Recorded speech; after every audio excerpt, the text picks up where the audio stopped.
first? Perhaps I could start with the first question. Sure. Mr. Naik, President Obama just left our city. He was here for 2 days, and at St. Xavier's College, while talking to students, he talked a lot about Islam. He spoke about his views on jihad. He spoke about terrorism in general and how he believes it's a scourge that needs to be fought. And I was wondering if perhaps you could give us your views on President Obama, on America, and on his visit, and on the things he said. As far as my view on President Obama, I haven't heard his speech what he gave in the US College, so I cannot comment on it. Neither did I read the newspaper today because I was outside Bombay, I just came back. So about him I cannot give my views, but if you want the views on Islam of jihad, I can give. What is the concept of jihad in Islam? Many people have a misconception regarding the concept of jihad. It is the most misunderstood word in Islam because of the media. There's not only a misconception amongst the non-Muslims, there's a misconception even among the Muslims. Most of the people think that any war fought by any Muslim for any reason, whether it be for personal gain, whether it be for power, whether it be for land, whether it be for money, is called as jihad. Jihad does not mean any war fought by any Muslim for any reason. Jihad comes from the Arabic word jihada, which means to strive, to struggle. And in the Islamic context, jihad means to strive and struggle against one's own evil inclination. Jihad also means to strive and struggle to make the society better. Jihad also means to strive and struggle against oppression. Jihad also means to strive and struggle in self-defense. So jihad basically means to strive and struggle. And many of the people, unfortunately, they translate the word jihad as holy war. Holy war in Arabic is Harbu Muqaddasa, which is nowhere mentioned in the Quran, nowhere mentioned in the sayings of the Prophet Muhammad. This word holy war was first used when the Crusaders spread the religion of Christianity by force. And today's use for the Muslim is totally wrong. So jihad doesn't mean holy war. Jihad basically means to strive and struggle. You know, Mr. Naik, perhaps would you be surprised if I told you that that was very similar to the explanation that President Obama gave the students? Can be possible. I haven't heard his speech, so I cannot comment on that. But if he's given the same what I've said, then he has the right view of jihad. Dr. Naik, I've heard in one of your speeches online where you've said that every Muslim should be a terrorist and take the same example. And I was wondering if perhaps you could elaborate. Because Islam says that you should not terrorize any innocent human being. But as I used an example which came even in the Times of India, that Inspector Angre, his headlines came, he is terrorizing the underworld. That means whenever a criminal sees Inspector Angre, he's terrorized. So for the criminal, Inspector Angre is a terrorist. In this context, I said, every Muslim should be a terrorist to the anti-social element. Whenever any robber sees a Muslim, he should be terrified. Whenever any criminal sees a Muslim, he should be terrified. Whenever any rapist sees a Muslim, terrified. Every Muslim should be a terrorist to the anti-social element in context. But I'm aware that normally terrorist means a person who terrorizes an innocent human being. In this context, no Muslim should ever be a terrorist. So many times the media stick paste and they put the wrong date and they make it look like how you asked me what's your Obama lecture at St. Xavier's College. So I said, I didn't hear it. But when I gave the reply and you said my views are matching with Obama's views, then I said if my views are matching with Obama's view, it is right. So similarly, what the media is talking about Osama bin Laden, as a Muslim, the Quran says very clearly in Surah Hujurat chapter 49 verse number 6, that whenever you get an information, check it up before you pass on to the second person or the third person. So me as a person, I am a person who speaks about religion. I am not a person who is a political person. I am not involved in all these things. I am a man who gives lecture on Islam and comparative religion. But I always say that whoever has done the 9/11 attack, who has killed more than 3,000 innocent human beings, is to be condemned. Whoever has done the attack of the London tube bombing on 7/7 is to be condemned. Who did in Bombay, the serial train blast, has to be condemned.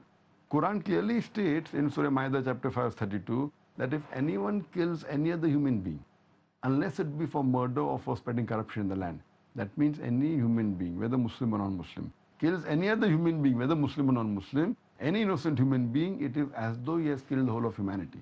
And if anyone saves any human being, it is as though he has saved the whole of humanity. So Quran is very clear-cut that you cannot kill any innocent human being. So whoever has done the attack of 9/11, or the London tube bombing, or the serial train blast in Bombay, is to be condemned. He cannot be supported at all. But who did it? I don't know. I'm not a police.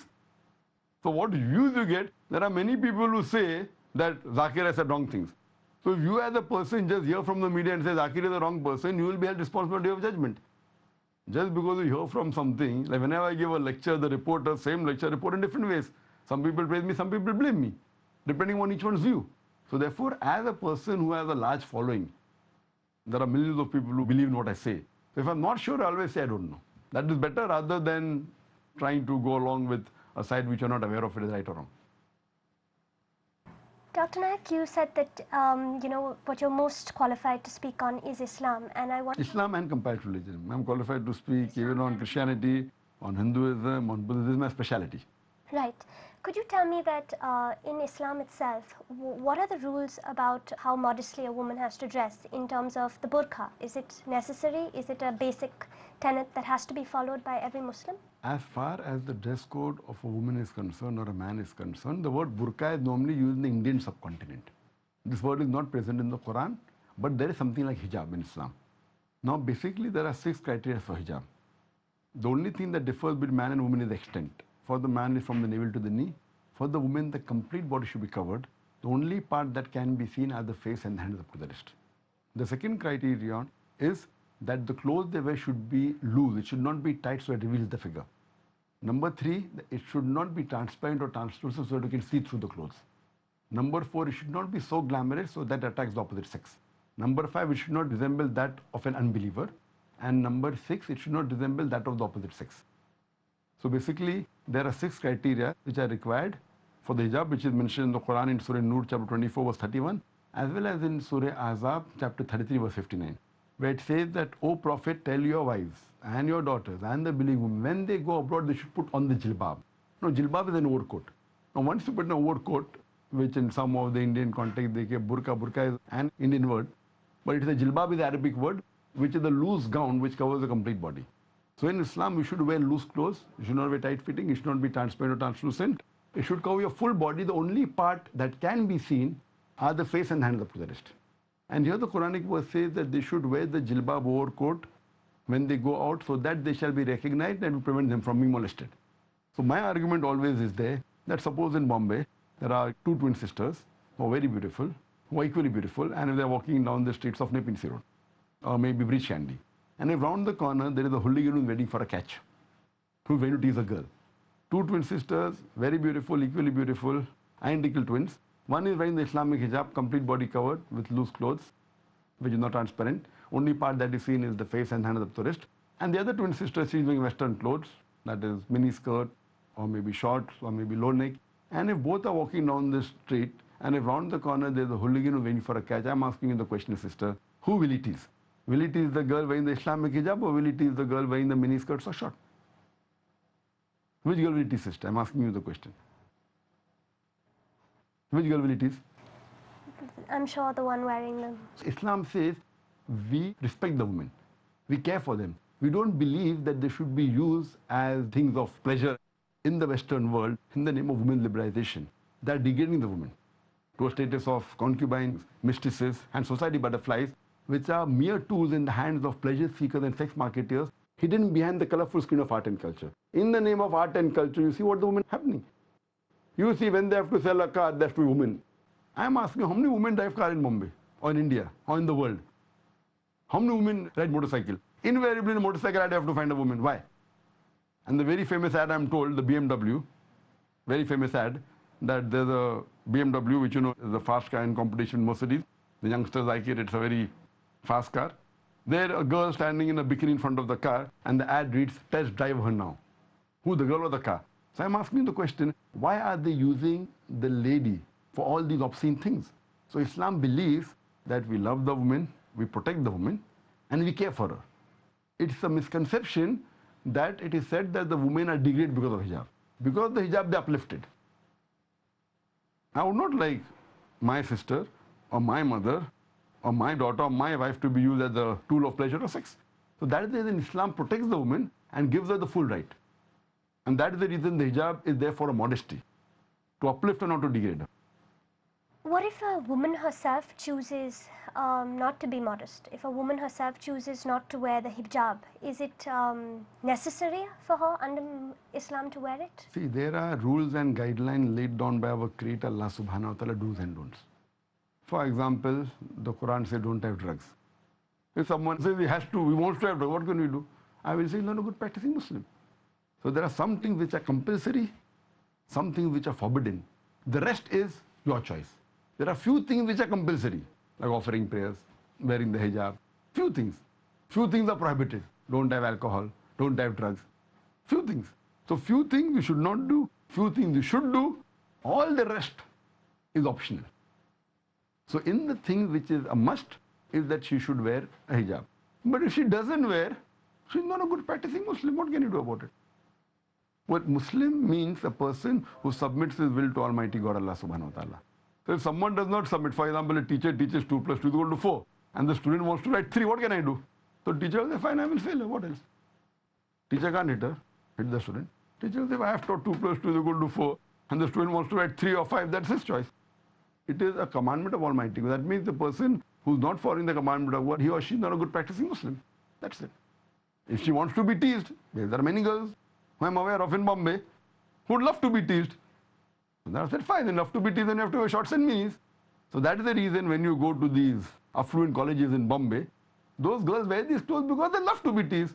So they love to be teased, I cannot do anything, but I will not get involved in the teasing. So both are responsible. The person who teases is also responsible, and the person who instigates to be teased is responsible. Therefore, the Quran first, before talking about hijab for the woman, talks about hijab for the man. One verse before, in Surah Nur, chapter 24, verse number 30, it says that say to the believing man that he should lower his ears and guard his modesty. When you see the woman and any unashamed thought comes in his mind, not wearing, the rule of Islam is that the man should lower his gaze. That does not mean that a man should feast on the beauty. So tali dua se bachte. So both are responsible. The man for teasing is also responsible, and the woman for wearing obscene clothes is responsible. So both will be held responsible. But a good person who's a good man sees a girl wearing obscene clothes, he will lower his gaze. That's it, finish.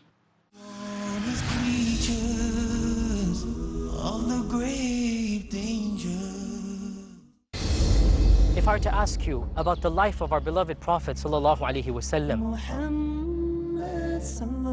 about the incidents that occurred before his prophethood and in Mecca and in Medina, about the names of his loved ones and his wives and his children, how much would we be able to know? How many incidents have we memorized? Brothers and sisters, isn't it more important that we study the seerah of the most important human being who ever walked the face of this earth? Join me, your host Yasir Qadhi, as we discuss the most important biography of the most illustrious human being that ever lived, the seerah of our beloved Rasul sallallahu alaihi wasallam. Join Yasir Qadhi in Seerah of the Prophet, peace be upon him, tonight at 10 p.m. Saudi Arabia and 11 p.m. UAE on Peace TV.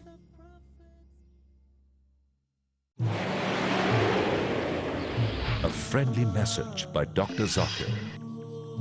The most profitable business.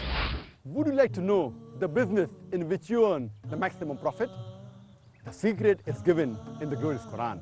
In Surah Al-Baqarah, chapter number 2, verse number 261. The example of those who spend their wealth in the way of Allah is like a seed of grain, which grows 7 spikes.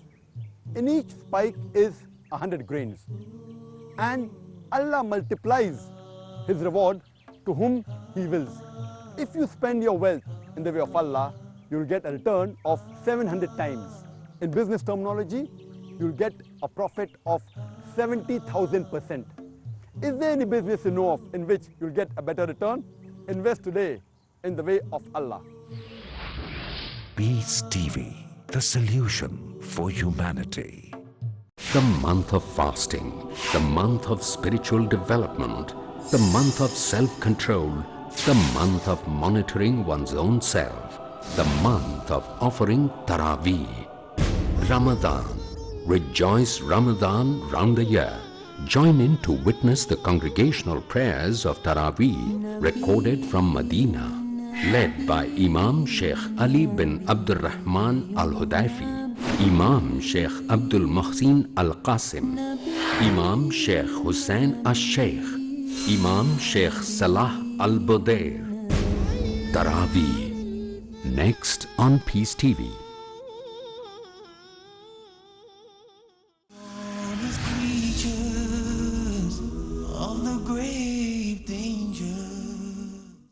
Dr. Naik, what are your views on countries that ban the hijab, that ban a woman wearing a headdress or covering her face? See, there's a difference between banning hijab and banning face covering. One thing is there that if the country believes in freedom of expression, human rights, no country should at all, even if they don't like it, even if they disagree that a woman should cover her head or should not cover her head, they agree or they don't agree. If you believe in human rights, it's a personal choice. That means these countries don't believe in human rights at all. So if a girl wants to be modest and the preventing, if a country says, I would not agree a girl going without clothes on the road or wearing bikini on the road, then I agree with that because they're trying to curb the evil. But to ban someone who wants to be modest shows that these people do not believe in human rights. So I disagree with any country who's putting restriction on the modesty. If they put a restriction that fine, a woman cannot wear a bikini and walk on the streets, I can agree with that. But putting a restriction on a freedom, I want to know what harm does it cause? If a girl is covering her head and walking, what harm? The only harm can be that the gents cannot feast on her beauty. So what harm is it causing to the country? If they have rules that in the passport you have to show your face, so I agree with that. So if a girl believes in covering the face, but if you're having a passport and if the authority says that you have to remove the veil while taking out a photograph, I'm with it. Because covering the face is not compulsory in Islam. Even though it's not compulsory, if some women want to cover it, it's good. I'm not against it. I'm telling that covering the face in Islam, according to me, is not compulsory. There are some scholars who say covering face is compulsory. But irrespective whether it's compulsory or not, it's the choice of the individual woman. So, but then if you say for a voter's identity, you require a woman whose photograph should be without the veil, I'm with it. So no one will object to that. What would you say to the Sena that has tried to say that they want to ban the veil because of the incident that happened in a hospital a while ago when a woman with her face covered ran away with someone else's child? This came in the news just a couple of weeks back. But my reply to this was, before this incident, that where a lady who was wearing a burqa covering her face, kidnapped, abducted a small child, few weeks before that it came in the paper that a lady who was dressed up like a sadhvi, sadhvi means a lady sadhu, who was dressed up in saffron, she abducted a child. So if you really believe in justice, if they say that because she is wearing a veil, she was able to abduct, then they should also say that no one should wear saffron clothes. So you should be just. You can't have two laws. So I disagree with the view, but if you, or whoever said this, that they should ban the veil, they should also say that women wearing the orange clothes should be banned. No woman should wear sadhvi clothes. No woman should be dressed up like a sadhvi and walk on the street. I would see if someone has taken advantage of trying to behave like a holy person in the garb of a holy woman, behaving like a sadhvi, they won the trust of innocent people and kidnapped a child. That doesn't mean sadhvi is a bad woman. It is someone who tried to behave like a good woman and have taken advantage of that. That does not mean you can ban anyone wearing orange clothes. I disagree with that. In a similar fashion, just because someone wants to behave like a pure, modest woman, has dressed up in a veil and abducted a child, so the problem is that the woman is the problem. She is taking advantage of the good status. So someone tries to behave like a holy person, a religious person, and wears the clothes just to deceive the people. So we should train the people that don't get deceived just by the clothes. You can't ban the clothes. But if you have to be just, if they say you should ban the burqa, then you should ban even wearing orange clothes. We will never agree. So why having double standards? We believe in justice. So similarly here, what you have to realize, that if they have said this, they should even ban wearing orange clothes, which I disagree with it. Dr. Naik, what do you think about a country which implements Sharia law with all the things that this includes, where cutting off the hands of people who steal, stoning women who are involved in adultery, stoning couples that take part in sexual relations before marriage? Do you think that Sharia law needs to be changed slightly to deal with current times, to be applicable Actually, if to we analyze all the religions, basically, whether it be Islam, Christianity, Hinduism, they speak good things. The basic things, for example, talking about cutting of the hand. All the religions say you should not rob. Christianity says that. Hinduism says, Islam says the same. But the difference between Islam and the other religions is that Islam, besides telling you to do good things, it shows you a way how to achieve the state of goodness. Hinduism and Christianity say don't rob. Islam says the same. But Islam shows you a way how to prevent people from robbing. Islam has a system of zakat that is every rich person, who has a saving of more than 85 grams of gold, he or she should give 2.5% of his saving every lunar year in charity. So if every rich person gives 2.5% of his saving in charity, poverty will be eradicated from this world. There will not be a single human being who will die of hunger. After this, the Quran says in Surah Ma'idah chapter 5 verse 38 that if anyone robs, chop off his or her hand as a punishment. Many people will say the chopping of the hands in this age of science and technology is a barbaric law, it's a ruthless religion. And they think that if you go to Saudi Arabia where this law is practiced, anyone who robs chopping of the hand, they think that every second person they'll come across will have his hand chopped off. Believe me, I've been to Saudi Arabia more than 50 times. I have not come across a single human being whose hands have been chopped off. Not that no one's hands have ever been chopped off, but it's not as common as they think it is. There will be few people whose hands have been chopped off, but the law is so strict that a person will think a million times before robbing. Now, I am asking you a question. Today, we consider America to be one of the most advanced countries in the world. Do you know it has one of the highest rates of robbery and theft? I am asking you a question that if you implement the Islamic Sharia in USA system, that every rich American who has a saving of more than 85 grams of gold should give 2.5% of his saving in charity every lunar year. After that, if anyone robs, chop off his or her hand as a punishment. I am asking you the question that will the rate of robbery and theft in USA, will it increase, will it remain the same, or will it decrease? Will it increase, will it remain the same, or will it decrease? It is a practical law. That's the reason the least rate of theft in any country in the world, Saudi Arabia. Not that the Saudi police is very good and intelligent, but the law is so strict that a robber will think a million times before robbing. Here what happens if you rob, you get caught, you bribe the police, you get away, nothing happens. So here the law is so strict and they know that if they're caught, the hand will be chopped off. But rarely will you find once in a blue moon somebody's hand is being chopped off. Here you find there are hundreds of robbery, thousands of robbery every day. There it is, once in a blue moon. And even if it takes place, and it is the duty of the government to see to it that no one robs bread. Suppose someone robs bread, you can't chop off his hand. Chopping off the hand is only if you rob a big amount. If someone robs bread, who's at blame? Who's at fault? It is the government. How did the government did not take care of a human being who requires to rob bread? It's not possible. So in Islamic country, if someone robs the bread, who's to blame? The government, not the robber. Their hand won't be chopped off. It will be identified that why is he robbing bread? Doesn't he have food to eat? So it is a complete way of life. That's the reason I completely agree. What we have to see, practically see. I don't believe that the Saudi police are very intelligent. But the law is so strict and they're so firm that, and today suppose, if Saudi Arabia relaxes the law and stops cutting of hand, very soon even the robbery rate in Saudi Arabia will rise. So I'm asking you a question, what is wrong in this? What is wrong in this law? Same thing you're asking about death penalty for someone who rapes. Now, I'm asking the question. That is Islam as hijab is there. After that, someone names death penalty. I have asked this question to thousands of non-Muslims. I'm asking you, brother, that God forbid someone rapes your mother or someone rapes your sister. And if the rapist is brought in front of you, what punishment will you give him? I'm asking. Suppose you are made the judge and someone rapes your mother. God forbid, just hypothetically. And if you are made the judge and if the rapist is brought in front of you, what punishment will you give him? At that point of time, I may be angry. What will you do? Someone rapes your mother, and if the rapist is brought in front of you and you are made the judge, and you are that whatever punishment you give, since you are the judge, I'll give the rapist. What punishment will you give? I can attack him. What will you do? So what punishment will you give? You have to attack. You have to give the punishment. Punishment will be executed by the police. Suppose you are made the judge. What punishment will you give him? Sister, if you are made the judge, and if someone rapes your mother, what punishment will you give to the rapist? Probably a life sentence. Life sentence. I have asked this to thousands of non-Muslims. All have given the same answer. Some go to the extent of saying we'll torture him to death. Sir, don't you think about suppose someone stolen something and he's got the punishment to chop his hand?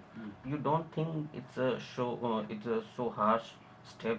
It is harsh, but you tell me one thing, na? And not chopping privately, you have to chop in public, Islamic law says. Why in public? So everyone comes to know. Once you chop one person, all robbers will stop robbing. Are you interested in stopping robbing? Are you interested in not being harsh? Do you think it should be implemented in India also? Everywhere in the world, even outside India. It should be implemented throughout the world, then you get result. You tell me one thing, without this law, I am asking, which country has the least rate of robbery in the world? There are many Islamic countries, we don't follow this law. You see in Pakistan, there's so much of theft and robbery. You go to Bangladesh, so much of theft and robbery is there. Wherever this law is implemented, it's the least rate. So what I'm trying to tell you, that do you want to stop the robbery or do you want to encourage robbery? Why? And the question is that hardly anyone robs there. Here people are robbing. So what you are doing, encouraging them to rob. Then you're putting them behind bars for 1 month or for 2 months. Again they come out, again they rob. So if you want to stop, people will not rob and people will not be punished also. It is 2 in 1, you understand? The law is so strict, why should a person rob? And if a rapist knows that if he rapes someone and if he is given death penalty, he will not rape only. He won't think of raping. You know, rape karenge. According to American statistics of 1990 FBI record, every day 1,756 rapes took place. In 1996, 2,713. In 2006, some more than 2,000 cases. Every day. That means every 32 seconds, one rape is taking place. We are here since half an hour. Already 50 rapes have taken place in USA since we are here. And the statistics say, out of those rape cases, 16% are reported.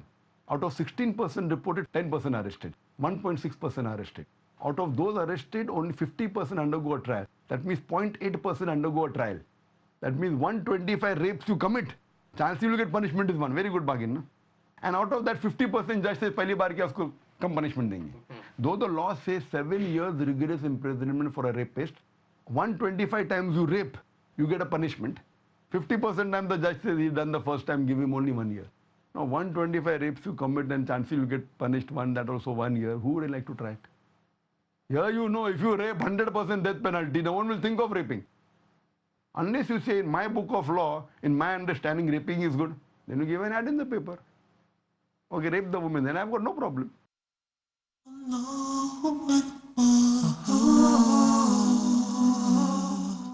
He created the universe. To him belong the heavens and the earth. The ever-living, he is the first. He's the owner of mercy. He sent his messengers to warn his creatures.